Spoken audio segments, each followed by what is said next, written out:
Welcome to a football show here on the 440 Sports Network. Of course, live on a Friday morning, 8 a.m., special edition because I am exhausted. Zach Lyons, Braden Gall, welcome to the program. We've got a lot of stuff planned for you today. Zach, I am on my third cup of coffee in less than an hour.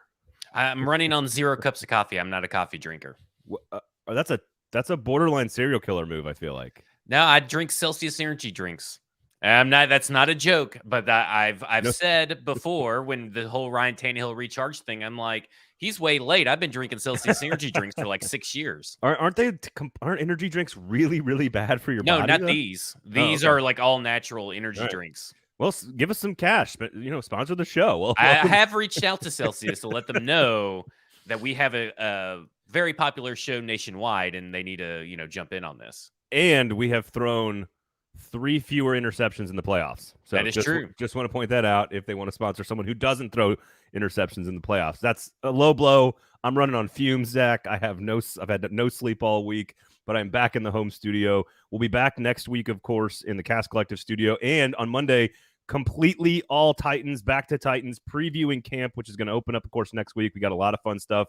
There's a couple of Titans topics we'll get to maybe a little bit later on in the show, but mostly going to focus on the Vols. We're going to focus on media days, the players, the order of predicted finish, all the good stuff that happened down in Atlanta. Special thanks to Jay Dunn for taking care of us. They are friends with the Kingston Group, so they're not going to get angry about this. The Kingston Group, of course, is our title sponsor here on the football show. BuildKG.com, Nashville's locally owned custom home and remodeling firm. Have a conversation with them, of course, before we do anything else. All right, what else do people need to do to get involved in the product? They need to head over to the YouTube channel, 440 Sports YouTube channel. If for whatever reason you don't like the green emblem, head over to the Broadway Sports Media channel and subscribe there too. We just need you to subscribe, watch, and interact. We're on Facebook. You can subscribe and interact and set notifications on over there. We're also on Twitter. You can turn on notifications. Now, I don't think they fixed our algorithm to be able to interact with us. You won't be able to tell us how stupid we are or how smart we are. You got to do that at Facebook and YouTube. So head over to those pages.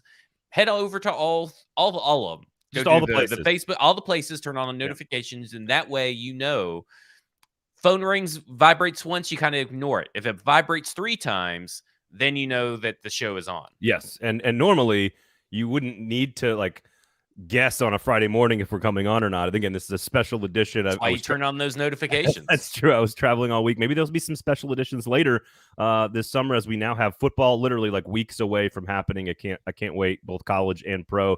And of course, again, most of the time, almost every time, Monday and Thursday, 1 p.m. across all platforms. Get involved that way. Also, you mentioned the YouTube page. I mean, I don't know. I think 15 different videos up there from Atlanta. A lot of conversations with players up there. A lot of conversations with experts in the media. You had all kinds of content this week. I mean, you got to go to the 440 Sports YouTube page and check out all the work that Braden's did, all the interviews and all that kind of stuff. Also, special plug here for Lamestream Sports, our sports media and business podcast. I had about a 20-minute conversation with Herb Vincent, who is the Associate Commissioner of Communications for the SEC. He's basically number 2 or 3 in command behind Greg Sankey, and got him to talk about planning the event for Nashville, potentially for next year. Also talked about what it was like immediately after the news for Oklahoma and Texas broke last year and how they sprung into action and how they prepare his speeches and all kinds of stuff. So there's literally wall-to-wall content everywhere. But of course, we'll combine all of the biggest pieces of news you need to know about SEC Media Days right here into this here show.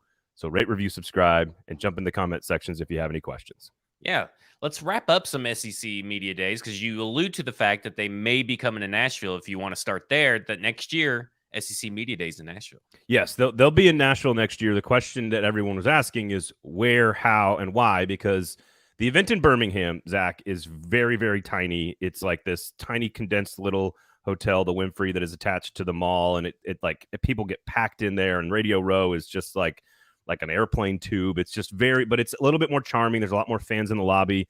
It's in the state of Alabama, so on Alabama. You also get the benefit of a food court in the mall. Some would call that a benefit. Others might not, myself included. Great restaurants. Steak Escape, just douse it in the steak, the all-purpose seasoning and some malt vinegar. Yeah, there's some really great killer barbecue joints though in Birmingham, but I think the rest barbecue, it's the best. sauce. Give me Sauce Soul Kitchen. I will say this: Atlanta has a far better food scene, so I like going to the Atlanta event better because of how big the city is, and I just love the culture and the food and everything better. It is far more spread out, which is nice, but it is far more corporate and stale. I'm saying all of this to say, what is it going to feel like when it comes to Nashville next year? My first guess is going to be Music City Center attached to the Omni because they're across the street, and the Omni is where we were all this past week. And I can see that being you tied into Bridgestone. Here's the other thing. I think they want to make it more of a fan-friendly event. And I could see the Hall of Fame the Hall of Fame park there by the Hilton in the Country Music Hall of Fame being very much integrated to like a fan fest so that like kids can come out. If they were smart, this is what they will do next year. And it would add charm to it. It would add some energy to it because there was none of that this week. Very, very stale, very corporate, it's not even, chill's not even the right word. It was just sort of blah.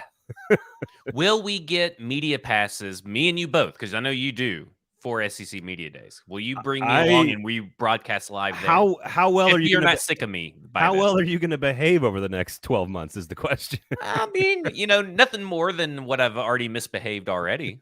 If you maintain status quo on misbehavior, I might be able to get you in. Yeah. I mean, they credential basically everyone.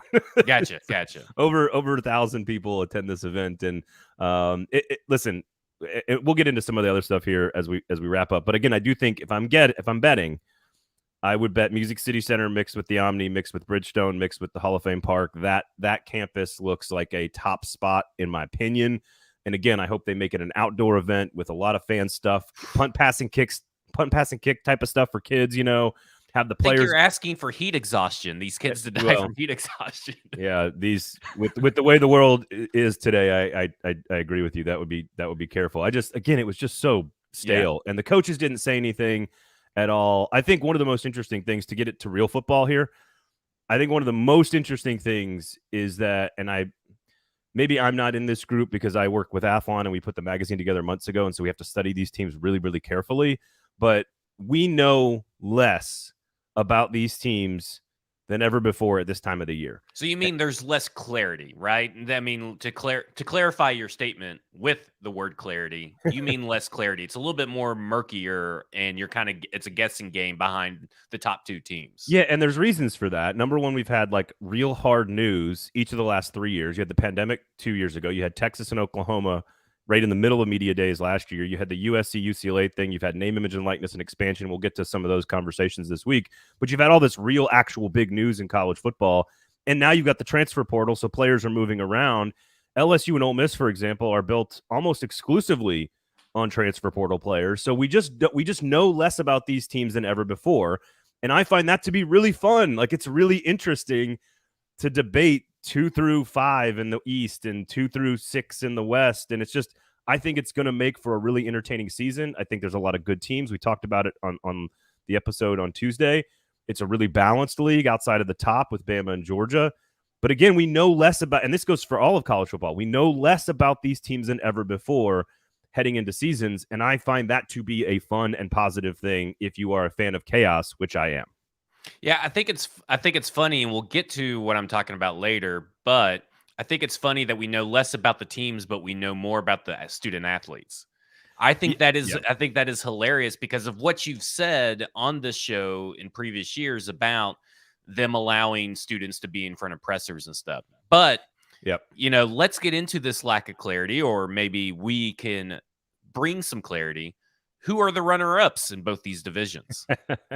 So my official prediction, my official ballot, and you feel free to comment and or destroy and or mock these all you want, Zach, and all the listeners. I'm fine with that. In the East, we'll start there because obviously it's going to piss off Tennessee people. Number 1, Georgia with a bullet. I think they're a 14-point favorite in almost every game. I think there's maybe 2 games they could lose at the end of the year, Mississippi State and Kentucky. I have Kentucky at number 2. I have the Wildcats at number 2 because I think though Will Levis puts mayonnaise in his coffee. I know, and he did it again. Like this is also my problem with media days. Like you can, if you try, and I like to think that we did this at 440 Sports, where I was trying to get thoughtful answers from players. You get nothing from coaches, but I try to get thoughtful answers from players on like real questions about why things are working at places like Tennessee and Arkansas, Mississippi State. Like, why are coaches Stoops at Kentucky? Why is it working? Right? Like, again, players had fantastic answers, and we'll get to some of those in a minute. But you just don't like the coaches don't really tell you anything. But the stuff that goes viral, the stuff that like gets all the run, is all the stupid shit that doesn't actually mean anything. It's like Will Levis. Oh, hey, let's make him put mayonnaise in coffee. Like we've talked about this like 5 times now. Let's make him do it and drink it, and then it goes viral. And Mike Leach is going to talk about neckties and whatever. Like, it's the stupid stuff. Like, I took a video of Lane Kiffin's shoes, and like that, thousands of people wanted to see that. And I'm like, why? I don't understand it. It's the Ouroboros of like, why is content dumber? Why are consumers not wanting better content kind of thing? And again, hopefully you come here to get better content. So but Kentucky number 2. Yeah. Kentucky number 2. Interesting. Because I would think Kentucky has a real hard time. They have a real hard schedule this year, but they also have a real hard time beating the good teams. And I have to see it to believe it. I would almost say that I think Tennessee or Florida are like your 2A and 2B, and Kentucky's is firmly behind them. That's where I would go. Okay. And I think I'm going to go with the upset pick, and it's going to, again, upset the University of Tennessee fans. I think Florida is gonna be second place. Wow. Something about this Florida team, Anthony Richardson, and about their coach, Billy Napier. I kind of believe in everything that's going on and think that, okay, Florida is going to rebound pretty quickly. They always have a lot of talent anyways. It's always about the coaching. What can the coach do to get them and these players and utilize the talent, put them in the best place to succeed? And I think that Napier can do that. So I don't disagree with anything you just said. I would love to yell at you. Maybe I'm a year off. Maybe I'm a year early. I think you're a year off, but that would be my guess. But again, during this time slot, people like to yell at each other, so I should yell at you, but I don't. I disagree. I agree with everything you're saying. I talked to a couple of different people that have Florida at number 2. And it's all the same things that you like, and I like Billy Napier. I think he's got the right temperament and big picture strategy to get Florida where they need to be. The administration is buying in. Again, the case for Florida is very easy. They have a potential superstar quarterback in Anthony Richardson. So again, the offense is going to be good. My concern with Florida is the depth of the roster, because Dan Mullen's issue was that he didn't recruit well. And Kentucky, for me, my argument. We kind of know what Tennessee is. Right. We don't know as much about Florida. We know a lot about Kentucky. And to me, it's about the continuity. It is about the star quarterback. It's about the best running game maybe in the East outside of Georgia with Kentucky. It's about a defensive line that was the highest recruited defensive line in the history of Kentucky football from 2020, a couple of years ago. Who do you trust more to develop a defensive line than Mark Stoops, who takes nothing but 2- and 3-star players and turns them into top 10 draft picks? Now he's got 4- and 5-star players to work with. I just think that defensive line is going to be salty. They play Ole Miss and Mississippi State in crossover, which is real easy. Tennessee has to play LSU and Bama, which is not. Florida has to play LSU in crossover as well. So to me, there's all the things. I think the roster is deeper and more complete at Kentucky. The coaching staff is more established. They got the quarterback. They've won 10 games twice in the last 4 years. Like, that is already proving it to me. So I'm all in on Kentucky and Florida has a absolutely disgusting schedule early. And that's why I think they're going to come out of the gate slow. And I like Tennessee at number 3. Famous last words. I think Tennessee beats Florida this year. Very famous last words. So I've got Kentucky 2, Tennessee 3, Florida pretty clear 4. And we'll talk a little bit more about South Carolina later. I've got South Carolina at 5. Missouri at 6, Vanderbilt at 7. But to me, it's that top 3, Kentucky, Florida, Tennessee. You can make an argument for any of those 3 at 2. You can make an argument for any of those teams at 4. That is the great debate in the East, is going to be those 3 teams. And I think we'll know a lot more, and Stoney brings it up, when Kentucky plays in Florida on September 10th, which is going to be a huge game. And that I think will let us know, where is Mark Stoops at? Is he going to be able to be the team that everybody thinks he can be? Or is Florida really starting off a lot hotter than everybody expected? Yeah, nice wedding photo right there, by the way, Stoney Keeley. Congrats again on the nuptials. I will say they play Utah in week 1. I think they're going to lose that game.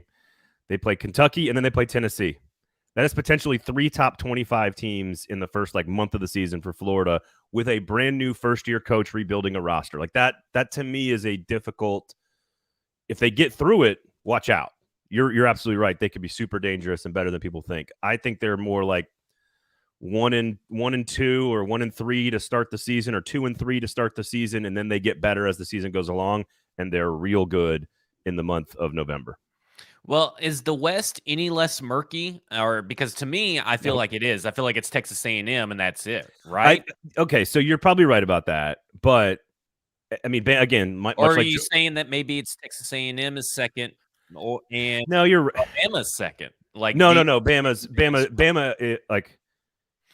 I think Georgia goes 12-0, and they're going to get to Atlanta, and they're going to crush people along the way. Maybe there's one loss in there somewhere, maybe. But they're going to be 12-0. Alabama is going to be 12-0, and it's going to look even better than Georgia. Bama is going to decapitate people. They're going to murder people. The defense is the best I've seen at Alabama in probably years. And, oh, by the way, they have the best player in college football on offense and defense. This is at Arkansas is a tricky game. At Tennessee could be tricky for a half. There's no chance Texas A&M beats them. They are. I've never felt better about an Alabama team winning a national championship than I do this year, and that they've won 7, folks. Yeah. So Alabama won. I tried all week to find a way to move A&M down from the 2 slot. I felt like I was spending all week going, man, I really like Arkansas. I really like Mississippi State. I think LSU is going to be better. A&M tends to lose games they're not supposed to. But I think they're on a trajectory here for next year. And if they pick the right quarterback, they are number 2. I think you're right. A&M is ahead of that pack. But at Mississippi State, LSU, it's like they're in a tier by themselves, right? Kind of. A&M's in a tier by himself. But the third tier, and if you were on the YouTube, you could see this. The third tier is just right underneath them. So it's like LSU, Mississippi State, and Arkansas are inches away from being in tier 2. That's how the margin of error for Texas A&M is slim, I think is what you're saying. But they still are clearly ahead of the other 3 teams. That is a perfect way to put it. They are clearly ahead, but the margin for error is very, very small. I think that's exactly how I would explain it. And honestly, Ole Miss and Auburn are not really far off that next tier either. They're almost, I mean, I think you could argue they're on the same tier as Mississippi State, Arkansas, LSU as well. All 5 of those teams. Again, I think there will be 12 bowl teams in the SEC, 12 teams that go to the postseason, and maybe 10 or 11 that have winning records. It's Missouri and Vanderbilt, and that's it, that are at the bottom. Everybody else, I think, is going to a bowl game, including Auburn. I think Ole Miss is at the bottom of that group as well, just above Auburn, because I think you're asking a whole lot of a roster that's just not all that complete and depth, not much on defense. They're using the portal. I'm not sure what they have at quarterback. I just think LSU, Mississippi State, and Arkansas are the 3 that are right there. My ballot went Bama 1, A&M 2. I have Arkansas at 3. I have Mississippi State at 4, LSU at 5. But here's the thing. I would say Kentucky, Tennessee, LSU, Mississippi State, and Arkansas will all be 8-4. Wow. That would be impressive. I mean, considering, schedules taken into play, playing each other and stuff, I think that would be – I think you're looking at, outside of Ohio State and maybe Michigan, the best teams in college football. I mean, if you were to do 10 of them, in my opinion, 8 of them would be SEC teams. Now you're going to get my college football nerd to come out a little bit. I think there are lots of really good football teams elsewhere. The question is, we don't know how good they are. And I agree with you in that any of these teams, A&M in particular, but if Tennessee has that 9-3, 10-2 type of season, they're top 10. If Kentucky has that, I think there's a chance Kentucky has 1 loss going into the Georgia game with the chance to win the division, and then they get stomped by Georgia, and they finish 10-2 again, and maybe they lose to Tennessee, but again, that would put them top 10. If Arkansas finishes with 9 or 10 wins, that could be a top 10 team. I do think the 3 teams in the Pac-12, USC, Utah, and Oregon, are very good. I think Notre Dame is very good. I think NC State and Clemson are both very, very good in the ACC. Baylor, Oklahoma, Oklahoma State, the top 3 in the Big 12. but like we don't know if any of those teams are 1-loss good and playoff good. They could all be like 2 or 3-loss good, and that would put them in the same category as some of these teams we're talking about in the SEC. This is one of the like least parity years because it's Alabama, Georgia, Ohio State at the top, like with a bullet. But after that, 4 through like 25 is all really fun and interesting. And I think we're in for like great college football. I think it's going to be a tremendous college football season. I don't know if it's because I've done this show and we've talked more SEC football than I have really ever in my life since I probably graduated college. But you got me hype. I'm hyped for this college football season. You got me. I'm hooked. I'm probably going to watch a lot more college football than I ever have. It's really going to make Lauren mad on Saturdays, but that's just the job, right? Yeah, I know. I've told when my wife and I started dating in 2013, early in January, I said, no one's ever made it past week 10, hon. Yeah. And she got me a gift card in week 10, said, look, I made it. There you go. Yeah, great question here from Stoney Keeley. Which teams are most well equipped to dethrone Alabama and Georgia from a matchup standpoint? This is a tricky question. Nationally, it's Ohio State. That's it. Like if they get to the playoff and they're that good, the only team that I think can beat them is Ohio State. The only other team I would put in there is Clemson because they have the best defensive line in America. And if the quarterback works and develops, I don't know if you saw the clip of Dabo Swinney from Media Days. Oh, yeah. Everybody thinks he's old slapdick, and like Dabo went off. It was great. He's wearing milk bone underwear, and people are chomping at him everywhere he goes. I'm like, only a Southern football coach can say that, like right off the cuff. I think Clemson could hang in a game with one of those guys, but nationally, it's nobody else. In the SEC, it's the one game situation. Right, it's Arkansas is not going to beat Alabama in the division, but could they beat them at home in Fayetteville on October 1st while they're looking ahead to A&M? Maybe. They only lost by 7 last year. And with Georgia, same thing. They're going to play Florida, and then they're going to play Tennessee late in the year, and then the very next week they're going to go to Mississippi State. Cowbells, Will Rogers, Air Raid, Mike Leach, really good football team at home. Almost played very well against Georgia last year or 2 years ago. To me, those are the 2 games I'd keep an eye on, and then at Kentucky for Georgia as well at the end of the year. I'm less worried about that one because Kentucky plays the same style, and I don't think you can beat Georgia playing the same style. I think Alabama showed us in the championship game last year. You got to sling it around, and I think that's why Mississippi State could beat them. But that's it. Like in the SEC, I don't like. Again, I think Alabama is going to murder people. It is not going to be fun to watch their games. Like you might enjoy it. I'll enjoy it. You'll enjoy the first half, maybe. Like, do you actually enjoy the game when it's like 38-0 in the third quarter? Like, are you? It depends on who they're playing. So if it's 38-0 against UT, or if it's 38-0 against Auburn, LSU, people that I know where I talk to regularly who are fans of the opponent, then yes, you want to talk I'm to them. all in. I'll watch the whole game. But if it's like 38-0 against they Vanderbilt, I'm out by I may not even watch a Vanderbilt versus Alabama game. Like before it even starts. No, they that's like a mercy killing. They play at LSU and at Ole Miss. Like I don't think Ole Miss even has a prayer, and so that's one of those games. I do think the LSU game could be mildly interesting because they just play. LSU plays so up to Alabama, no matter how good they are, and I think that could be tricky. But I'm telling y'all, like this is outside of like I don't even have a question about their roster. Like there's not even a like maybe left tackle, maybe corner. I don't even know what to ask about Alabama. I think they're going to murder people.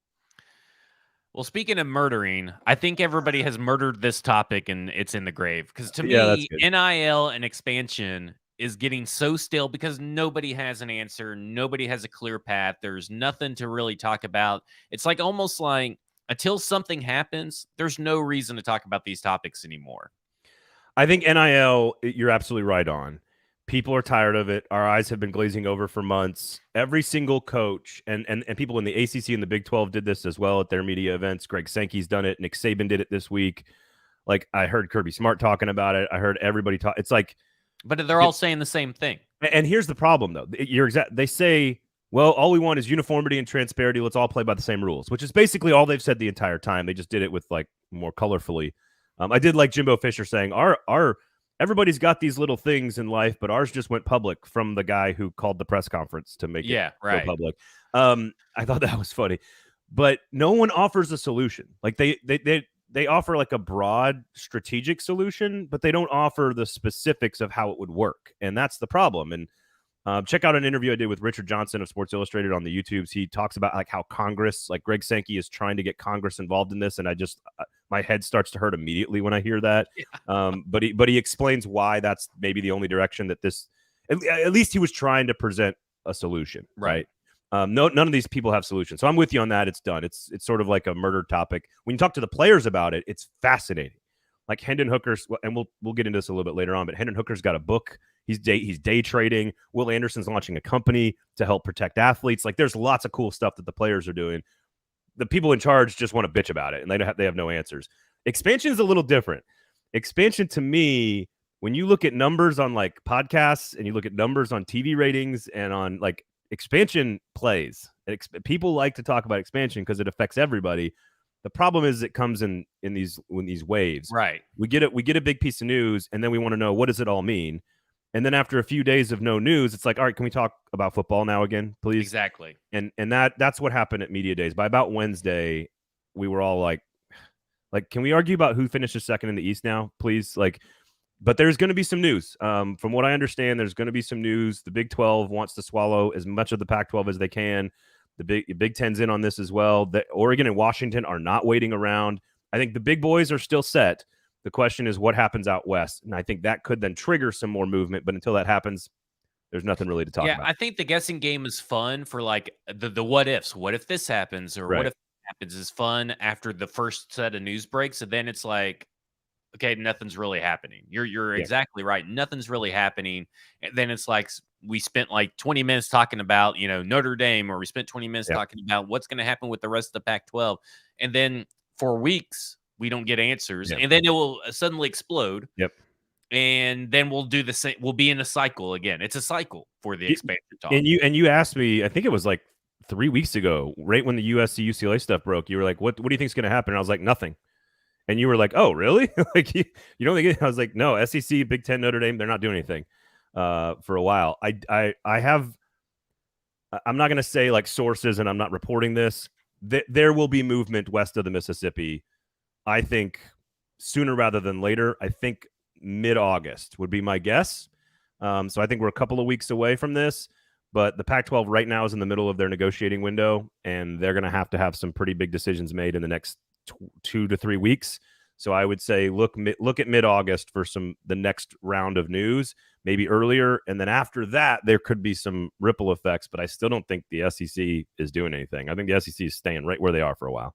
Well, we'll go from west of the Mississippi to east of the Mississippi and talk about how the Volunteers are super relaxed and confident this year, which we've alluded to on this show, that they have every reason to be relaxed and confident. Maybe not relaxed, but they should have everything to be confident in, because they have Hendon Hooker coming back. They have Josh Heupel's system, Coach Josh. They have all this stuff that is going to carry over from last year and build upon this year. I still think that they have a good shot of being kind of the upset pick to even beat Georgia and become first place in the East. I know I'm alone in that. No, I think they could beat Georgia in the game. Maybe. Yeah, it's a long shot. It's in Athens. I don't think they're. I think you're underestimating how good Georgia is and overestimating how deep Tennessee's defense is. And that could entirely be. You got the vibe that they were kind of feeling the same way. Are you okay with them being relaxed? What does relaxed mean, and can that be a negative? It can be, not in this case. Like, to me, it's quiet confidence versus like lackadaisical lack of interest. There's a difference between those two things, and it is all because of Josh Heupel. And I asked Cedric Tillman this, I asked Hendon Hooker this, I asked Josh Heupel this. Why is the communication working? I am fascinated with, like, this goes to Vrabel and the Titans too. Like, why does it work? Why does it land on people? Why does it get through? Why does the message work? I'm fascinated by that type of leadership. I know you're a big leadership guy too. And I asked Heupel, and his response, he goes, look, the first meeting we had, the very first meeting I had with my players, we spent an hour and a half, and all I did was ask them questions and listen to their answers. And then I listened to every problem they had. We addressed them early in the first few months that I was on the job. And then Cedric Tillman, same question for him, wide receiver, and he goes, Josh Heupel has 10, 15-minute personal conversations with every player whenever you need to, all throughout the season, off season. And he specifically said, if more coaches would do this, they would be more successful. And I was like, what a novel concept, just talking to your people. It's amazing. So all of that to say, they're just like in it together. They're bought in. They're bought in. They're in it together. Their offense like went from 23 points to 38 points a game last year. I don't know how much better they're going to get, but they're very confident. They know exactly who they are on offense. They're going to score a boatload of points. I think 32 to 35 per game automatically, even against the good teams.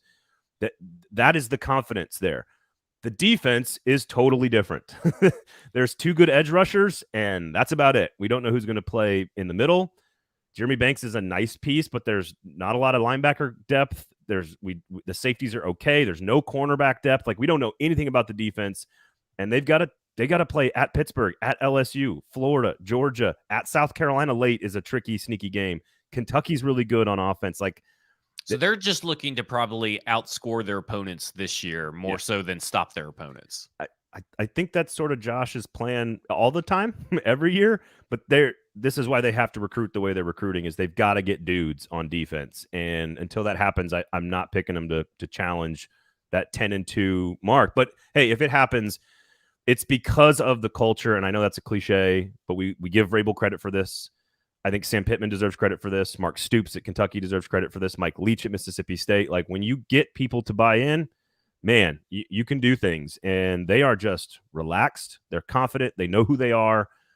They look like they're working together and they care about each other, unlike the previous guy who just destroyed everybody and broke, like Jeremy Pruitt would just destroy you on the sideline if you like dropped a pass. And like, right. you were, it's just not the way you work. And he would destroy you if he sneezed in a meeting. I mean, like, I never liked the Jeremy Pruitt hire for Tennessee. And I'll be honest, I was kind of dismissive of Coach Josh's hire until I see it. Like, that was the thing, is that, UT fans would always hype up these coaches and then they would flame out. I bought into what Coach Josh is selling after a season and seeing this offseason work. There's nothing that Jeremy Pruitt ever did for me to ever buy in for him. No. And I thought the same thing when he was defensive coordinators, here in Alabama. I said, when he got the job over there, I was like, he's always kind of been successful with other people's players. Yeah. I don't know if this guy can recruit and if this guy can coach and be a player's coach, which oftentimes has to work in a college level. And I think it's also interesting, the difference in Josh Heupel getting people to buy in and Coach Vrabel getting people to buy in. Because I feel like Coach Vrabel's like, we're going to win. This is the way. Buy in or get out. Yeah, and that's Coach true. Josh is like, we'll be fine. He's like kind of like your hippy dippy. It's like a military dad and a hippie dad. It's Coach Dad for sure. You were right on about that all along. I'll give you one this is a deep nugget for those of you who watch. And this is why we hope that you watch. I heard this is off the record, not off the record, but like on background, not official. I heard a story about Jeremy Pruitt trying to get a head coaching job by going through the governor's office to fire the head coach of a university. What? What a weirdo. I say that not to like break news. That's not the point, because it's not really, I can't, the point is, and again, purely just a story, allegedly, as we say. But it just sort of paints the picture of who he is. Again, he's just not a fully formed adult. I don't know. Like Josh Heupel's a fully formed adult. I will say my opinion on Josh Heupel as the head coach of Tennessee has not officially changed. I think he's a solid, good football coach who's going to make them better right away, which we saw. The offense is going to work most of the time, but unless they have players that match Alabama and Georgia's caliber, he is not the guy to win championships at Tennessee. That has been I question his upside. That has always been my stance on him. So far, he has done everything right, and they are very, very, very confident offensive team. Because it's UT football. Okay. So there's a big difference between the football worlds of Kentucky and the football world of Tennessee. Can he kind of be like a Mark Stoops kind of coach where he's like there for 10 years but never really wins the big games? Or will UT football run him out of town even with winning records and success by year 5 of his coaching career if he doesn't produce some kind of tangible progression into the college football playoffs? No, I think you got to win the division. You got to show competitive balance with the best teams in the SEC, because again, the difference between Kentucky and Tennessee is like the resources, the commitment, the facilities, like all of that for Kentucky was atrocious when Mark Stoops got there. It is better, but it's still not even close to what Tennessee brings to the table. Again, Heupel's recruiting very well right now. You need like 4 of those classes before you're going to be as good as Georgia or Alabama. So like the upside, I could totally be proven wrong, and he could win divisions and get the team into the playoff and compete for SEC championships. But I need to see that part of it. I am seeing what I thought I knew about him, which is he's a professional adult coach who treats people well and is going to get the offense going right away. We've seen that, and let's see how high that can take him. But the only way to get to that top tier is to have dudes on defense that are the same as Alabama and Georgia. And until they've got 3 classes of that, they're not going to win the SEC East.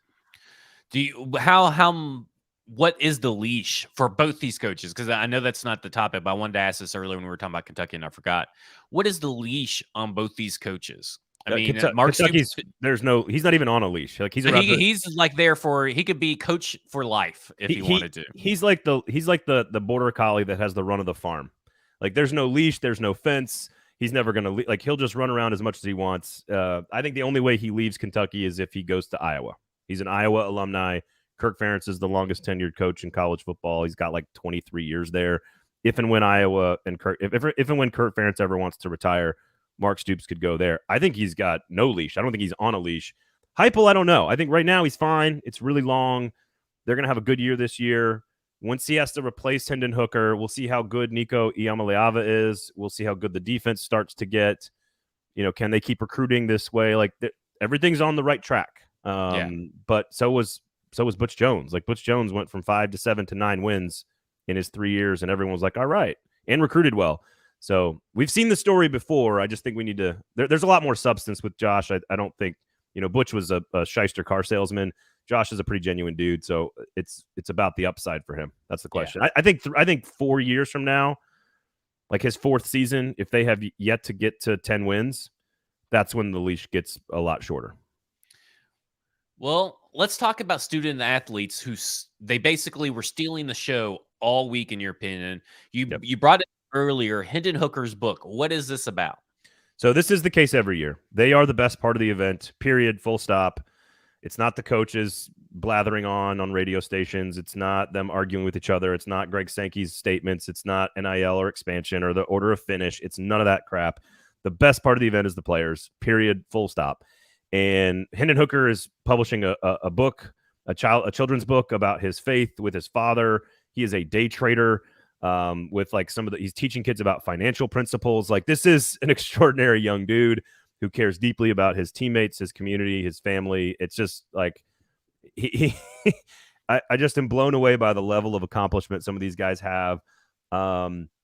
Will Anderson, who's the world's best defensive player and arguably one of the highest graded out defensive prospects in modern NFL history, didn't do a lot of NIL last year and now has gotten into NIL, but to help other athletes manage NIL. So he launched his own company. And again, if you want to hear some of these guys talk about this stuff, head over to if you're on the YouTube page, I've got some clips from all these athletes talking about this stuff. He's launched a company to try to help players navigate the space and look out for other players that, again, right now, it's pretty predatory. Like if you sign a contract, I need a lawyer to sign a contract. We all need lawyers to sign contracts. So I think the players are just extraordinary. We talked a little bit about the Bannister kid from Missouri, Bumper Pool at Arkansas. I had a chance to talk to him. Like Cedric Van Pran, the offensive lineman for Georgia, is wait. Is that his nickname, Bumper Pool? No, that's and actually Jalen.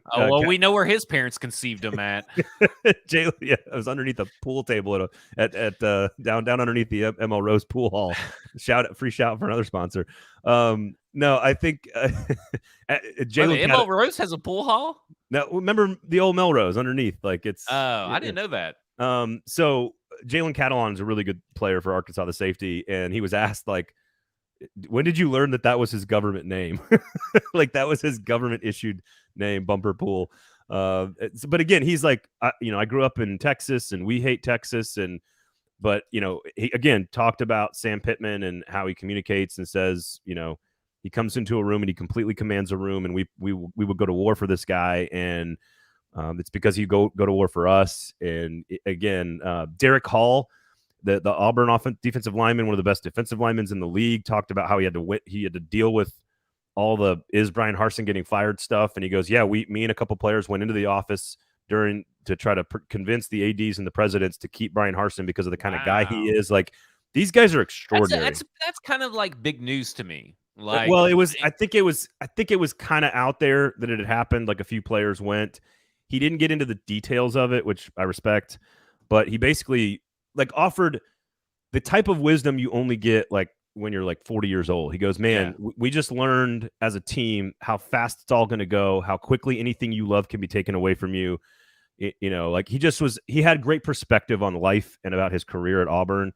And again, I can keep going. Like, the number of guys that just are extraordinary. Again, Cedric Tillman for Tennessee talking about like, hey, if more coaches just talked to their players and had conversations with them about their lives and about what's going on and about good and the bad, like, they'd be more successful. BJ Ojulari, the defensive end for LSU, is giving advice to reporters that's like really sound. Like, hey, just get to know us and build a relationship, and then we'll help you out. Like, these guys are just Stetson Bennett, man. Stetson Bennett is a cocky, arrogant little dude, but I think it's because he deserves to be, and people keep disrespecting him, and he's just like, I can't deal with that. I can't worry about it. I led 2 scoring drives against Alabama in the fourth quarter of the national championship game for a national title, a ring for the first time in 40 years for Georgia, and people are still asking questions. I can't do anything about it, and so he's. He has a right to be, pretty confident and cocky. And these guys the personalities are great. The thoughtfulness is great. They're just so. I just wish SEC football coaches allowed them to talk. I wish we could have access to them as media to tell their stories, and then maybe we wouldn't have like Asthmagate, when they get to the NFL. Well, we go from basically good personalities to a boring personality, and is Clark Lee a life model decoy? Now, you're not big into Marvel and all that stuff. A life model decoy is basically a robot that is more advanced and sophisticated, where it's essentially human. It passes all the metal detector tests, all the tests that you would, essentially. Is this a Tony Stark invention? No, it's technically S.H.I.E.L.D. It may come from his father, Howard Stark, but it is a S.H.I.E.L.D. thing. See, I know a little bit. You do know a little bit. I mean, Tony Stark. I think that's Tony Stark built a robot suit, and I think that you just made that connection. But they basically replace humans, and until you actually kill one, you never know it's a robot. So, is Clark Lee a life model decoy? There's a chance. Here's the thing with Clark Lee. I think his message is full of substance.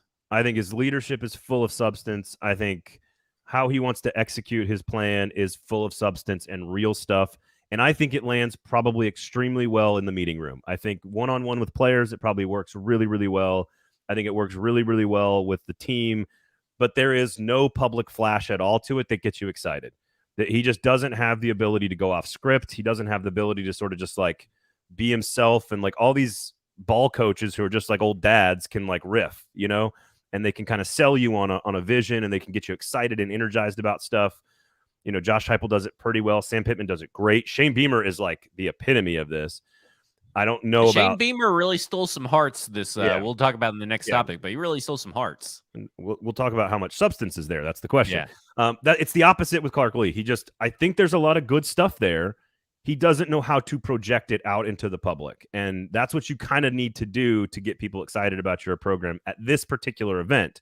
It is not what's going to help you win games. So let's be clear, it's not that important. But he's I don't know if he's ever going to loosen up and just sort of be himself. I mean, if they win like 5 or 6 games, maybe he is more confident next year. I remember when he first got hired and he was on radio shows, he was kind of a good interview, and it just seems like, and he wasn't boring.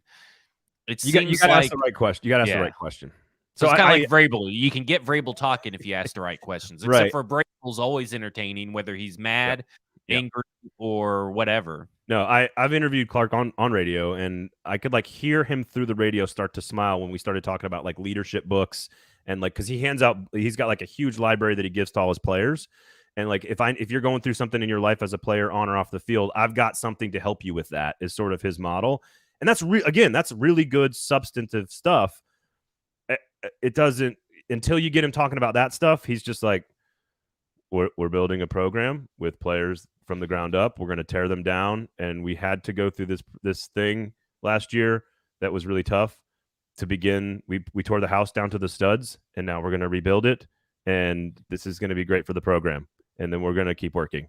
And we know it's going to be hard. And it's just like he's just reading off the paper, and he's got to do a little bit. You got to be a little bit more than that.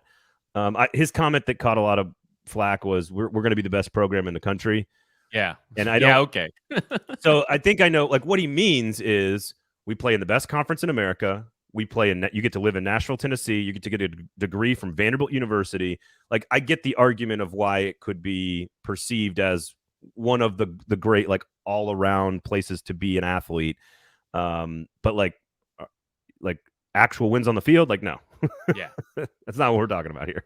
Going from Debbie Downer to the life of the party.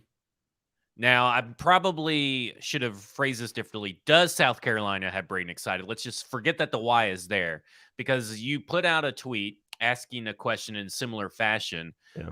You know, why is it just all Shane Beamer hype it? Is it everybody falling in love with him as a coach?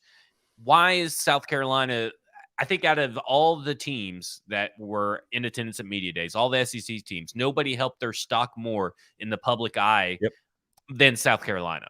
I would agree with that. And it's because he is the opposite of Clark Lee when it comes to presenting himself. He's got the best TikTok game. He's got the best speech game. He's got the best rah game. Like he's got all of it. The question is how much of it is substantive behind the scenes in the program.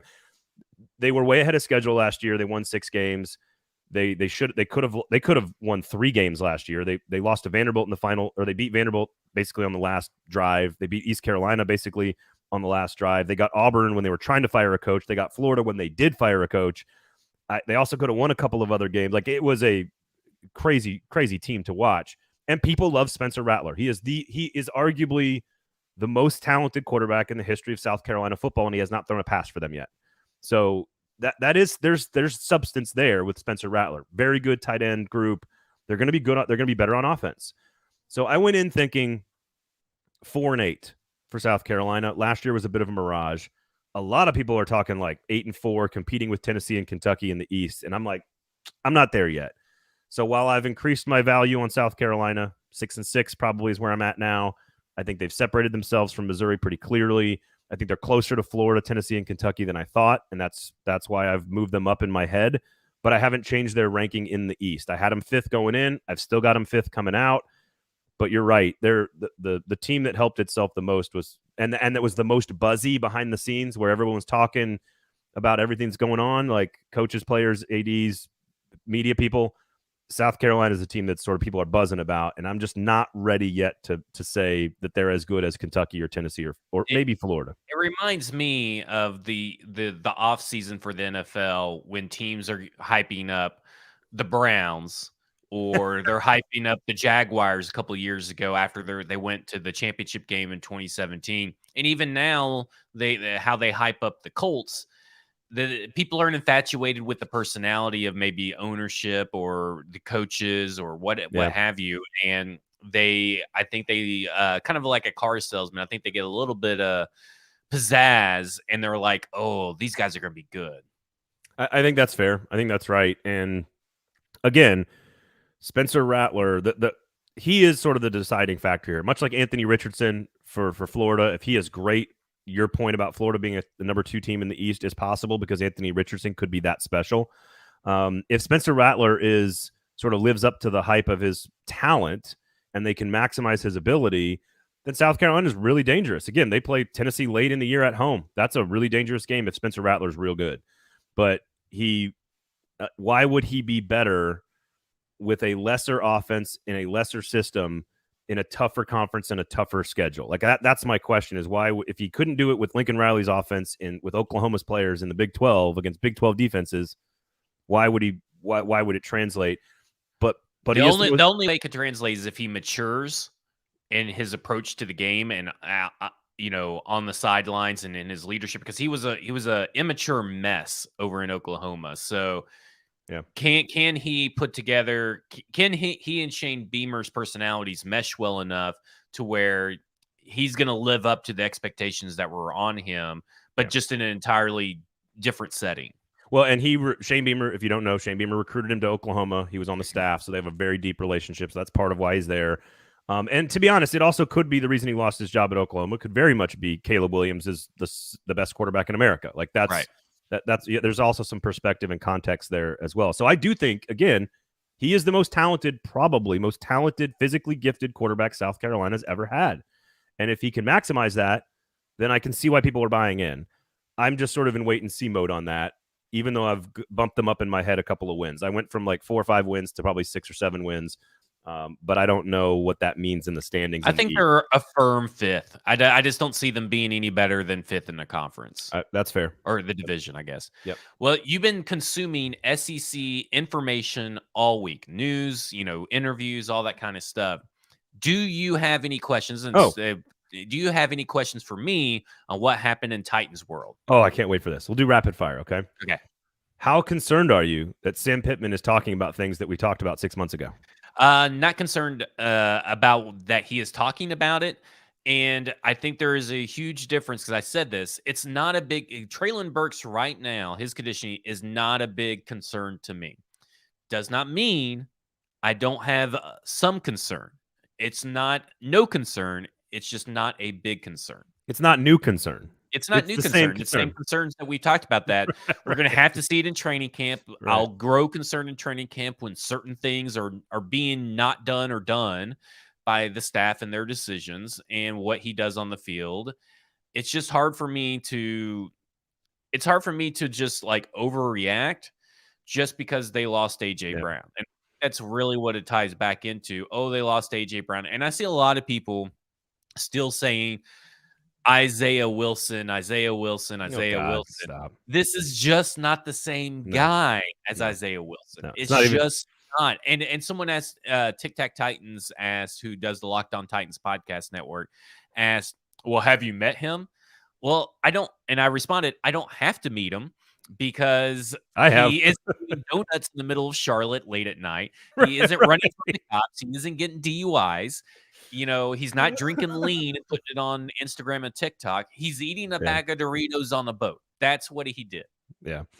That's, to me, it's insane to compare the two. It's absolutely insane. I think this was Mike Herndon, of course, your former co-host at F Words Pod. By the way, check out the F Words Pod. I think he was talking about how far we've come as the Titans fans have come in terms of like celebrating Tajay Sharp and Rashard Matthews, and then now we're wringing our hands over Robert Woods and Treylon Burks. Like, where's the perspective here, Titans fans? Like, what are y'all talking about? And I'm going to put out a question out today, because it's kind of like a trap. I'm trapping people. Oh, I like it. I'm going to put Ryan Tannehill's stats up, and we're going to do a game of over and under. Because if the majority of people choose over, then the majority of the people, we do not miss AJ Brown. That's just how I think about it. And now I've just ruined it, but Austin Hooper and Hassan Haskins can't catch all of the passes. Right. Like that's not the thing. So so in theory, you're making the case that your concern is a grower, not a shower, is what you're saying. Yeah. Okay. It's just like, okay, I at this point, I just don't see the reason to be extreme on one side or the other. I'd like to be reasonable and rational. And listen, maybe that doesn't sell listens and clicks. Maybe I need to, go back to where, a couple of years ago, where I was talking about, I don't know, something hyperbolic and all that kind of stuff. But to me, it's just I'll be concerned when there's an actual tangible reason to be concerned. So, how upset were you that Adoree Jackson just railroaded his former coach? Well, he didn't. And I wasn't that upset. And I think people misconstrued why I put that up. And then you see all these other websites and everything. They would have never have known that would have happened if I hadn't tweeted that stuff. How could that tweet that you posted be misconstrued? Like I don't didn't give my opinion one way or the other. I just stated the facts. And I know. And so they go back and probably listen to it, which is probably going to be one of Steve Smith's highest rated shows in Tennessee when they go look at the demographics. And to be honest, I would have never known about it if someone else hadn't told me about it that listens to that podcast regularly. So yeah, I didn't even know Steve Smith had a podcast until then. And now I will say this. I may listen again. It's just a poorly produced podcast. Ooh. I didn't really like it. But what's these players in the NFL, like Tyreek Hill's doing this too, which first of all, he's a piece of shit, but whatever. Yeah, like, he's saying some wild stuff that he's not going to be able to get out of later if it doesn't work. And he's contradicting himself like from month to month. I see like a pull quote from his show and it's like Tua's the greatest ever. And then the next month it's like this is the last chance for Tua. And I'm like, what are you doing? Like, why? Who? First of all, you punched your pregnant girlfriend. I don't care what you have to say. In the stomach. What's wrong with you? Anyway, all right. I don't really have any other... Jackson, he didn't really bash anybody. He just said we didn't mesh. And then Steve Smith went on this rant about Bill Belichick coaching tree and all this stuff. And like Adoree Jackson just sat there and listened to it. And like he kind of I am going to work on an article about that's going to be out next week about the coaching tree of Mike Vrabel, whose coaching tree is a part of, and all this stuff. Because he is not a part of the Belichick coaching tree. Well, we'll get there. I'm not gonna spoil what I'm gonna write. I don't want to spoil it because I'm gonna write it. Oh, but God, I think that people are misconstrued and have a misconception about what Mike Vrabel's coaching tree looks like. And I also think that Adoree Jackson just confirmed what we essentially could put together and piece together from the last 2 seasons that he was in Nashville. Yeah, like he just sits there and listens. He has a lackadaisical approach to football, and he relies too much on and he's got an easy breezy West Coast attitude to the detriment of his football talent. Okay. And that's okay. If that's how he wants to play, that's how he wants to play. But I think it says good things about Mike Vrabel and this staff that they're going to take a chance on people with that kind of attitude if they feel that there's enough talent there to try to bring them out. I go back to Vic Beasley. I think that they knew of all the issues surrounding Vic Beasley. They knew of all the issues surrounding Isaiah Wilson.